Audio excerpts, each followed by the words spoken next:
Hey Crush, here's your Thursday workout. I apologize in advance. You got to bike 2 days in a row. You're biking 2 days in a row. And today's bike's going to be much different than tomorrow's bike. But we're still biking 2 days in a row.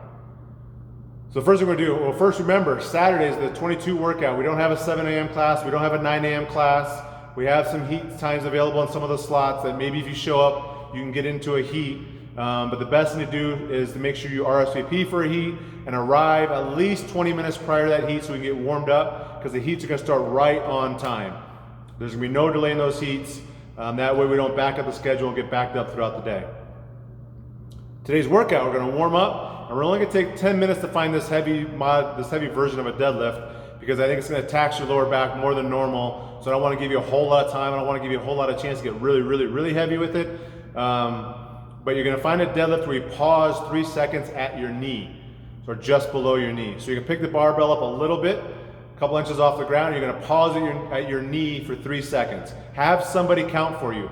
I don't want to see you deadlifting and trying to strain your neck to look at the clock to count your 3 seconds. Ideally, you keep a nice neutral spine when you deadlift, and your spine goes from your neck all the way down to your back. So if you are overarching your spine, putting a lot of extension in your spine to look up at the clock when you're in this position, that's not a good position for your back, not a good position to be in. That puts your back at risk. I'd rather you just be looking at the ground, pick the bar off the ground, and keep your focus on the ground, and keep the spine from the top of the head to the lower part of your back. Keep that spine curvature as neutral as possible. And looking at the clock does not do that. So have somebody count your 3 seconds. You'll pick it up, hold it at your knee for 3 seconds. 1, 2, 3. On that 3rd second, then you'll stand it up the rest of the way. Put the bar down, trying to find as heavy as you can get at that, with that complex, or with that pause. And again, only 10 minutes, because I don't want you to get really heavy doing it. You'll get heavy, but I think it's going to tax the lower back more than a normal deadlift, because you're going to have that angle, that holding that position for a little longer. And then we're going to have a pretty miserable little workout, I think. This kind of takes me back to last week with the 10 rounds of 20 seconds of work, minute 40 rest.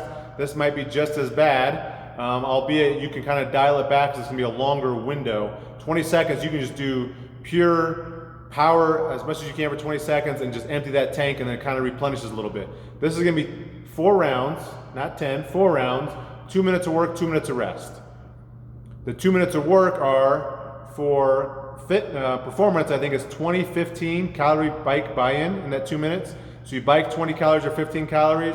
The remainder of that 2 minute window, you do as many burpees as possible to something 6 inches above your reach. So we'll put the bikes over here near the rig. You'll crank out your calories. You'll come over to somewhere where there's something 6 inches above your reach. Doesn't need to be exact, but it can't be 2 inches. I want to see a bit of a hop. There needs to be a hop in the burpee. That makes it that much worse than just doing regular burpees. You're going to do as many burpees as you can in that 2 minutes, and then rest. Your score today is total number of burpees completed. There is a fitness option. The fitness option has fewer calories on the bike for the buy-in, but still burpees to a target. Still doing burpees to a target, which makes them worse. And then for extra credit, we'll dial it back, work on that core a little bit.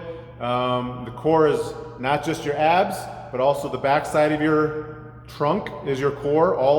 From here to here, from your chest down to your waist, 360 is your core. And we're going to work on that with some weighted good mornings. 5 sets of 10 weighted good mornings. Grab an empty barbell, maybe put some weight on there, whatever is comfortable, but do 10 good mornings with weight, and then 10 weighted sit-ups. So you'll hold some weight, hold it to your chest, and just do sit-ups. I want you to hold it to your chest. Don't let it float out here. If you let it float, the tendency is to kind of throw that dumbbell towards your knees, and it'll actually help you sit up. We don't want the help sit up. We want to hug that to our chest and hug that weight, whether it's a plate, a small plate, a rubber plate, a dumbbell, a kettlebell. Hug it to your chest so you actually have to sit that weight up. If you have it out here and you kind of throw it to your knees, that's not going to be a weighted sit-up. That's going to be like an assisted sit-up of all things. So 5 sets of 10 good mornings weighted sit-ups after a pretty bad burpee and bike workout, and after some deadlifts. That is a full Thursday. Have a good Thursday.